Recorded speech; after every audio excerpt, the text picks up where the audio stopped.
Cutting ties with someone is an act of love for yourself. But hold on, I'm not talking about ending relationships over every little disagreement. I'm referring to that quiet doubt, that persistent discomfort you keep ignoring while smiling on the outside and breaking down on the inside. The craziest part? Most people don't realize they're sabotaging themselves by holding on to certain relationships. That's right, you're the one allowing your own downfall in the name of loyalty. The truth is we've been conditioned to endure, to let things slide, to keep bonds because it's family, because we've known each other forever, because it would be selfish to walk away. But what nobody ever told you is that there is indeed selfishness in abandoning yourself to keep others close. And that's when self-sabotage begins, when you pretend everything's fine, while your energy, your peace, and even your principles are negotiated away bit by bit. In this video, you won't find shallow advice or canned phrases. You'll find proof, 13 signs, that perhaps, just perhaps, the biggest barrier between you and a lighter life is the person you keep choosing to keep around. And if deep down you already feel that way but haven't had the courage to admit it, get ready. Because after today, you'll either change your approach or keep being the villain of your own peace.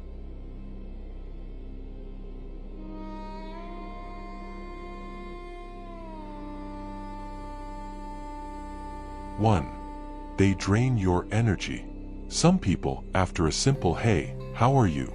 feel like they've taken a piece of your soul.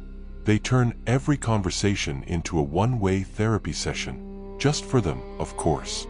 All the energy you spend listening, trying to help, understanding, it's sucked up. And the worst part? You walk away exhausted and still feeling guilty. This isn't friendship, it isn't care. It's emotional draining. And here's Stoicism's direct tip. Protect your inner flame as if it's the last candle lit in a storm. Those relationships act like emotional hurricanes. While healthy people help keep your flame burning, these folks come roaring in like a tornado. The result? Mental fatigue, constant irritation, that infamous combo, anxiety and frustration. It's like rowing against a strong current with a hole in your boat. You keep sinking, no matter how hard you row. And the tragedy is, it often takes us too long to realize the problem isn't us. It's who we keep choosing to keep close. For the Stoics, virtue means living with courage, honesty, and reason. But tell me, how can you stay reasonable when you're always on the defensive, trying to dodge someone's emotional attacks who never brings you peace? When a relationship starts to pull you away from your own essence, from your inner balance, it's time to sound the alarm. Cutting ties isn't coldness, it's wisdom. And here's your next warning. If that person doesn't even respect your energy, what will they do to your boundaries? 2. They disrespect your boundaries.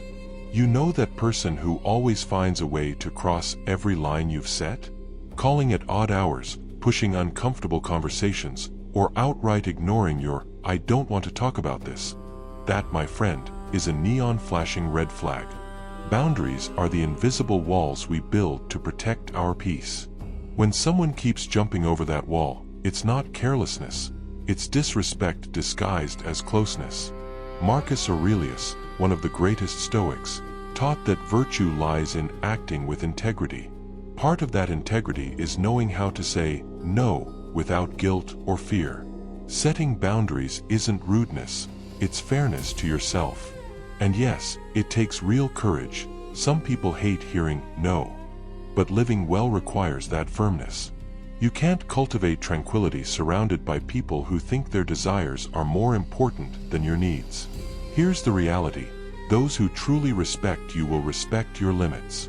If someone keeps ignoring them, they've made it clear where their priorities lie, and you probably aren't top of that list.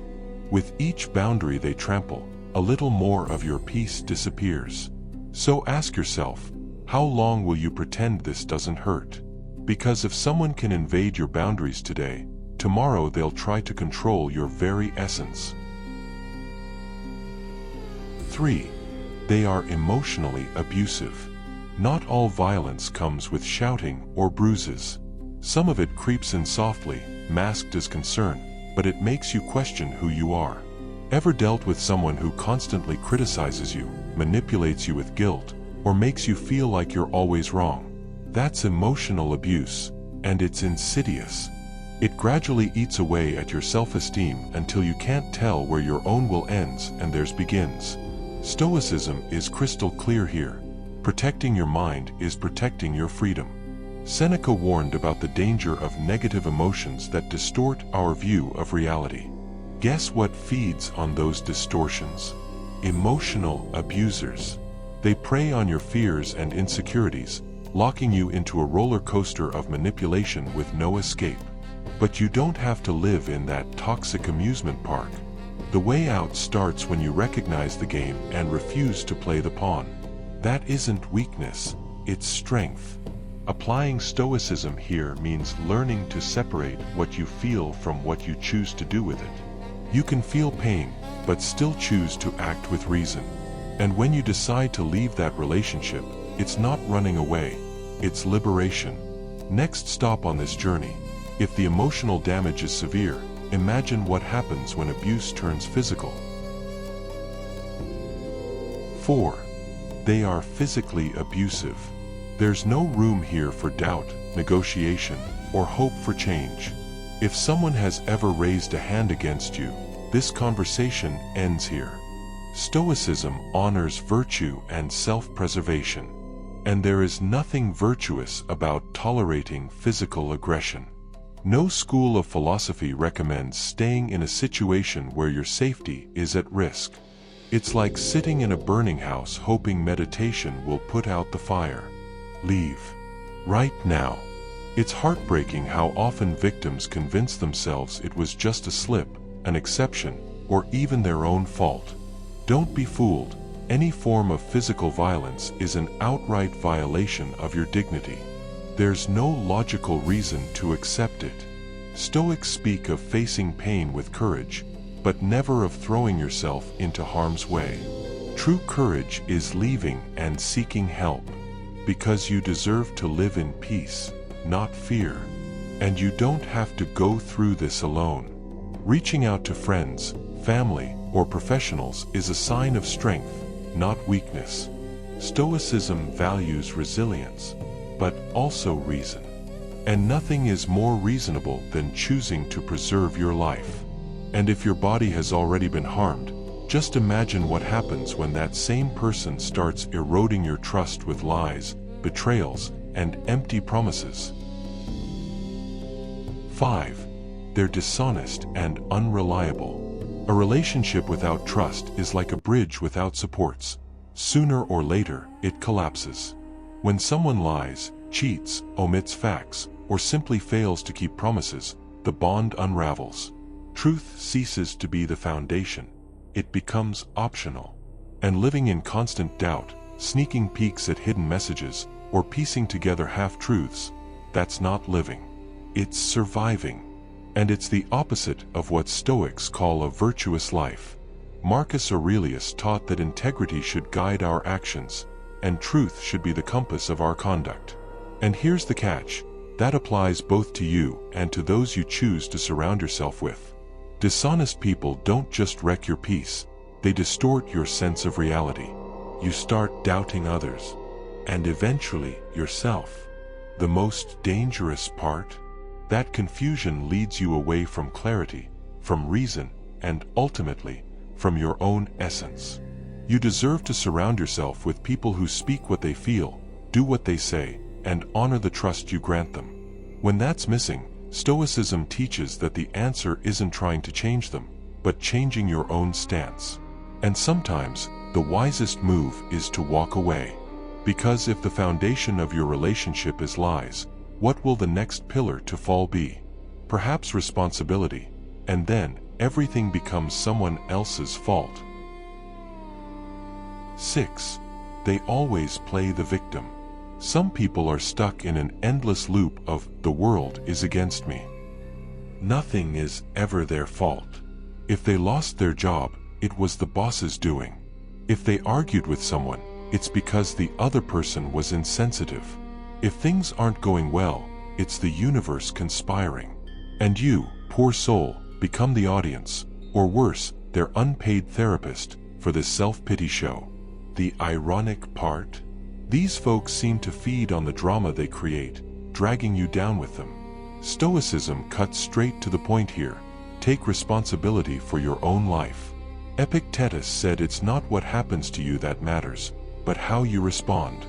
Those who live as victims abdicate that responsibility. They drag you into a cycle of helplessness, where every problem is blamed on someone else and nothing ever gets resolved. If you find yourself trying to save someone who doesn't want to be saved, watch out. You might be sacrificing your own peace in a battle that isn't yours to fight. Staying connected with someone who refuses to grow is like rowing a boat with a leak. No matter how hard you row, you won't get anywhere.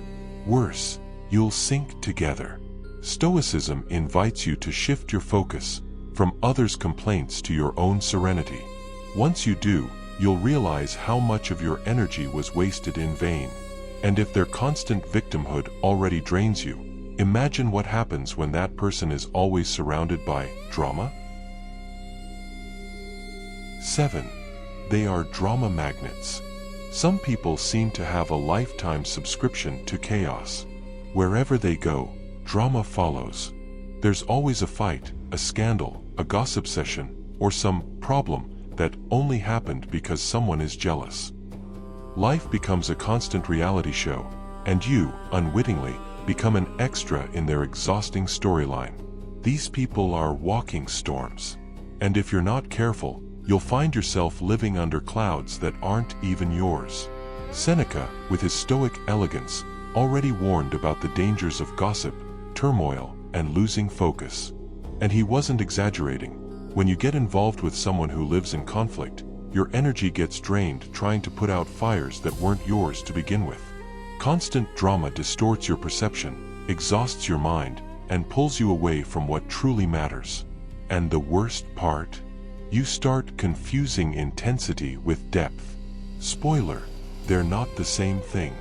Being stoic doesn't mean turning into an ice-cold robot who ignores everything, but having the wisdom to pick your battles. And sometimes the best choice is to step away from the stage. Set boundaries, avoid heated arguments, don't let yourself get sucked into their whirlwind. Because life already has enough problems. Why collect others too? And if this constant chaos has become your routine, imagine what happens when that person's driving emotion is envy. 8. They are jealous and competitive. Nothing is more disheartening than achieving something great, only to see someone wrinkle their nose, downplay it, or pretend it's no big deal. Some people simply can't stand to see you shine, as if your success threatens their very existence. Instead of cheering you on, they root against you. If that sounds familiar, consider it a warning sign. Because a competitive, jealous environment isn't fertile ground for growth. It's a minefield. Epictetus, ever steadfast, taught that true joy does not depend on what others think or have, but on our own commitment to virtue. The jealous dwell in a loop of comparing your backstage to their own highlight reel. In the quest for external validation, they foster resentment. You feel it in the sneer, in the passive-aggressive comment, in the absence of support when you need it most. Such relationships erode your self-esteem and sabotage your progress. The remedy? Celebrate your wins, even quietly, but never with guilt. Surround yourself with those who genuinely root for you, without hidden competition. True friends don't compete, they add to your success. They're your cheering squad, not rivals. And when you least expect it, you realize you've been trying to sustain a relationship where only you celebrated both victories. And if envy already cuts you to the core, imagine what happens when that person uses criticism as fuel. 9. They're negative and critical. Some people are like gray clouds. They darken every room when they enter. Nothing is ever good enough. Everything is a reason to complain, and any idea you have becomes the target of criticism or sarcasm. They're masters at pointing out flaws, but incapable of seeing any light in a situation. The problem: if you spend too much time around these people, you start believing that the world is truly as bleak as they describe.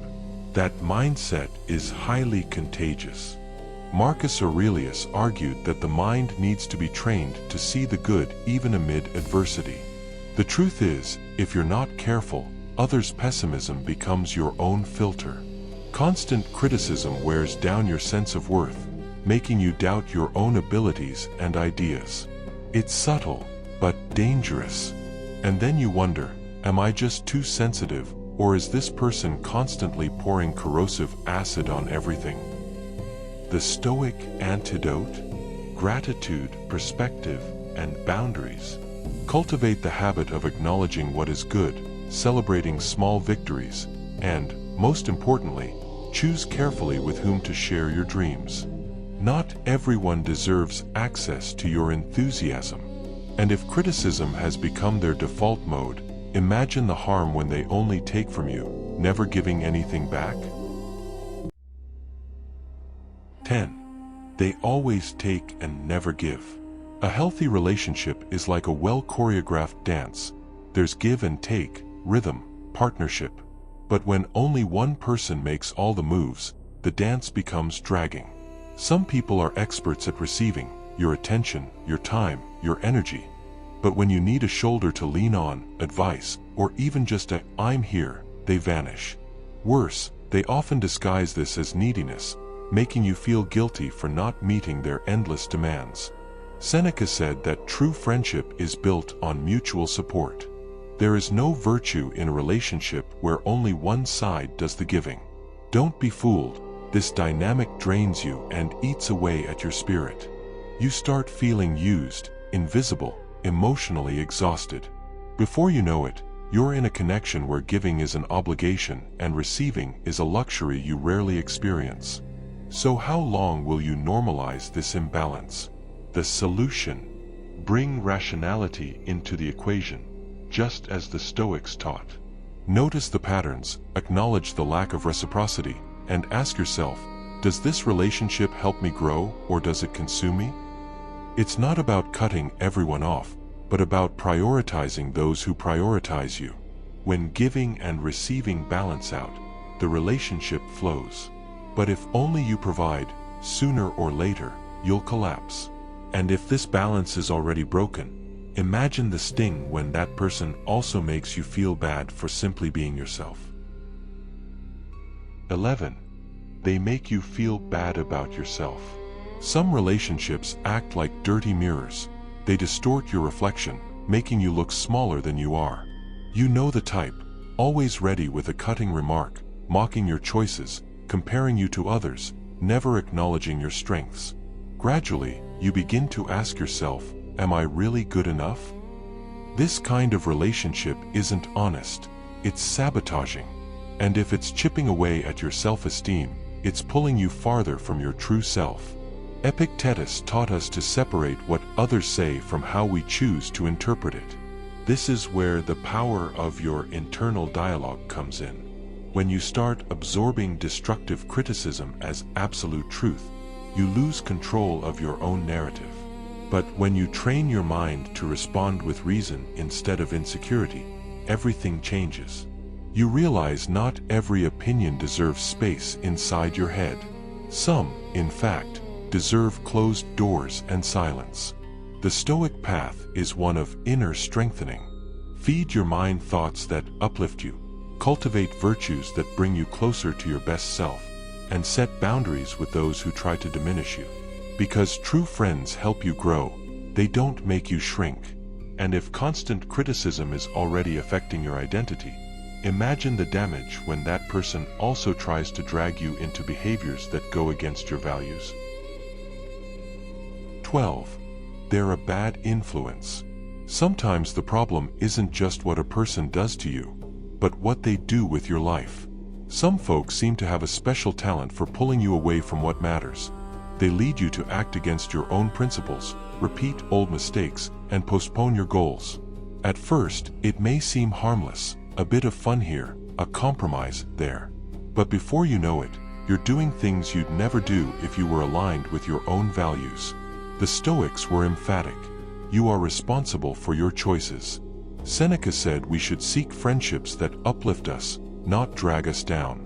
A bad influence can come wrapped in smiles and advice disguised as care. But the effect is always the same. You drift further from who you are and closer to behavior that will cost you dearly later. And the worst part?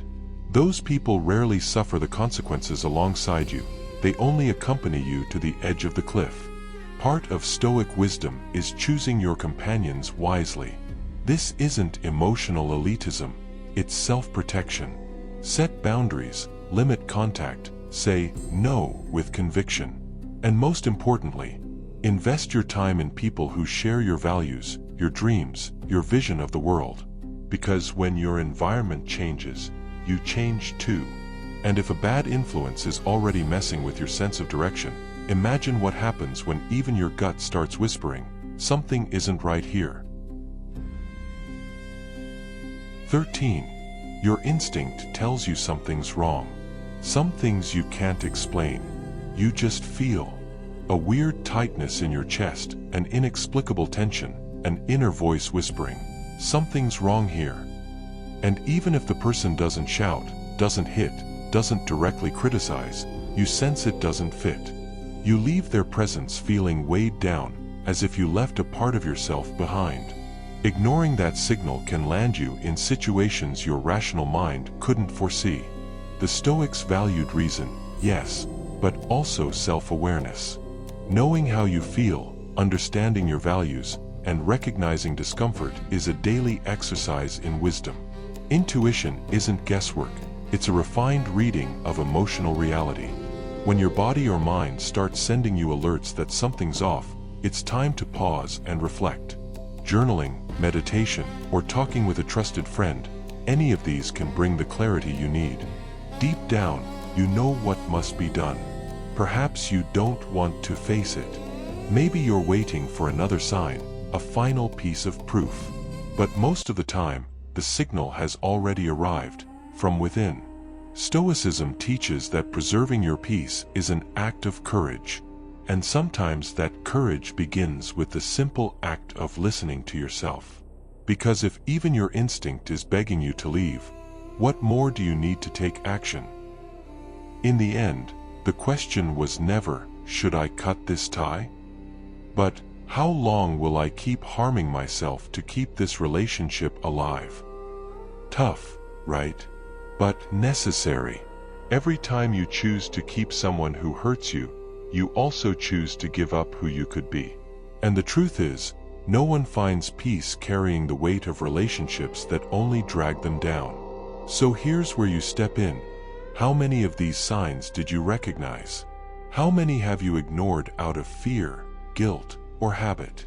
And most importantly, what will you do with this truth you've just faced? It's time to switch from survival mode to choosing, with courage, a path that returns lightness, clarity, and empowerment to you. Because if you don't do it for yourself, no one else will. If this video awakened something in you, share it with someone who needs to hear it. And don't forget to subscribe to the channel and turn on notifications. Here, you'll keep learning how to protect yourself emotionally and live with more purpose, virtue, and freedom. Ready to be your own best company?